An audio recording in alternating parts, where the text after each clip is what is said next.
All right, my name is Deborah Fingston. I'm with Prescott Valley Public Library Adult Services. We're coming up on Poetry Month. We have haiku contests going on. We have poetry readings. Well, if you're anything like me, I don't like poetry.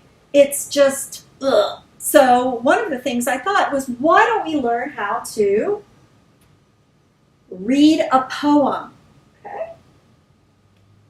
All right. Why bother reading poetry? Isn't poetry sappy, greeting card sentimentality? Isn't it all about love? Yuck. Not into it. Oh well, some poems are sappy, okay? And some are overwrought and completely annoying. Some, though, are spectacular and can change the way you see the world. They can really make you think. As you can see with this picture, is it a girl facing sideways or is it someone looking at you? It's all perspective. Is it two or one? Think about it like this. Poetry equals songs. Do you like every song you hear? Well, first of all, for some reason, if you take a poem and you put music to it, I love it. I love lyrics. But let's get real. Sometimes I don't like it. Sometimes I don't like certain genres of music, and I love others. Poetry can be the same way. Of course not. There is that poetry, you're going to love some and you're going to hate some. And that is okay. Will you like every poem you read? No. But if you don't like any song or any poem, then you probably just aren't paying attention. Seriously. I remember in school having to read poetry and I would skim it because it was just not something I was interested in. But let's look at how you can read something. Even after all this time, the sun never says to the earth, "You owe me." Look, what happened with a love like that? It lights the whole sky. Not bad. Some songs are tired and some are trite. Some are so poorly written that all you can do is shake your head. And I'm like, baby, baby, baby, ooh. Like, baby, baby, baby, no. Like, baby, baby, baby, oh. I thought you'd always be mine. Mine. Baby, baby, ooh. Baby, baby, no. Baby, baby, oh. I thought you'd always be mine. But some are amazing. Some are catchy and meaningful. Some make you feel like the singer understands you as no one else does. And I hope that somebody here touches your core. Well done. Well, when done well, poetry can do the exact same thing. It can either lead you down a path of introspection or it can really just make you laugh out loud. But there's more.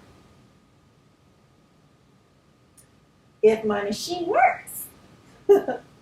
Poetry is great because it's small.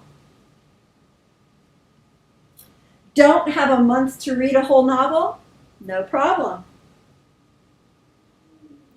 In just 15 minutes or so, you can chew on a small nugget of awesomeness and have a complete literary experience. And that's what poetry can provide for you. So let's get to it. Here's some steps to follow, okay? 1, show no fear. Don't be afraid of the poem. Will you understand everything the first time you read it? Nope. That's part of the fun.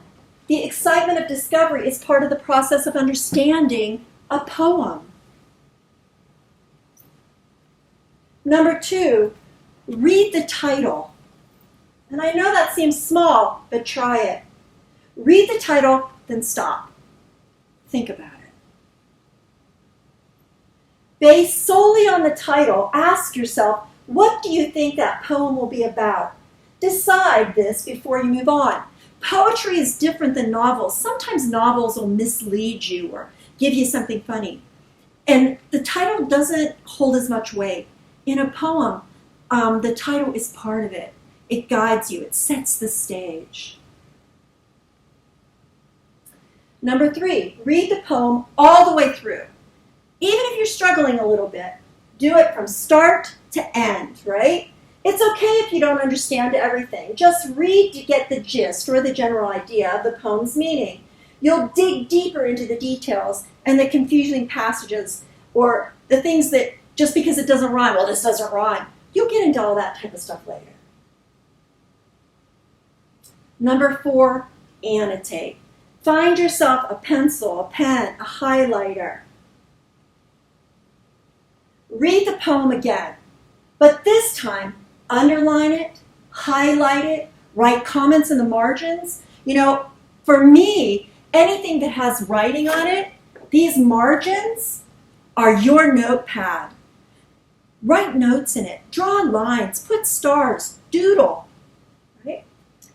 Write comments in those margins. Do you really like it? Does it remind you of something else? Whoops, sorry. Think it's interesting? Think it's confusing? Suspect might be important, but don't know why. What's going on here? I'm confused.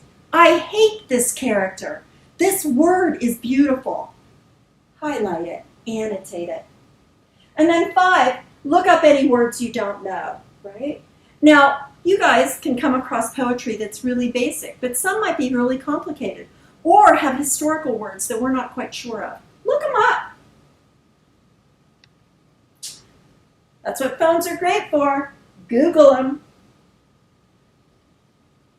But it's struggling. And then 6, identify the narrator. Figure out who's speaking in the poem. What do you know about that narrator? What is the narrator's tone? Is it angry? Is it sad? Is it confused too? How does the narrator, let's go back, please. Thank you. How does the narrator impact the message or the theme of the poem? Is it just somebody that's there to guide you, or is there no one there at all? Who's reading it? Who's trying to express? And then 7, notice the changes or the shifts in a poem. Does the narrator use a hinge word, such as but or however, to change the momentum or meaning of the poem? Pay attention to the idea that comes immediately after one of those hinge words, right? One of those shift words. What are they trying to say? I was happy, but I was really sad.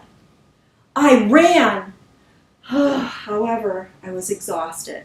Okay, read those hinge words and what's on the other side. And then 8, figure out the structure. And I know this might seem a lot, but honestly, it will really help, and it only takes a little bit. What's interesting about the rhyme scheme, if there is one, the meter of the lines, when you read something and you feel that, that's the meter, that path, that thump, that leading, right? Or the physical layout of the text and use of white space on the page. A lot of poetry uses that whole page. Maybe there'll just be one word on a line, and then the next line explains more. Why would they do that? It's to add emphasis, right? How might these elements contribute to the poem's overall message or theme? And then 9, read the poem one more time, aloud if possible. Absolutely. Hear your voice. When you read out loud, you're involving all of your senses. You're hearing it, you're feeling it, you're in it, you're just almost visceral with it. So read it out loud. What new meaning or insight can you now see from this piece of work? That, my friends, is how to read a poem. Now I challenge you, if you're like me and you're not really into poetry, then pick up some lyrics. Set the music aside and just read the lyrics and apply how to read a poem. If you have any questions, you need any help, let Adult Services know at Prescott Valley Public Library, and keep your eyes open for more classes. Bye.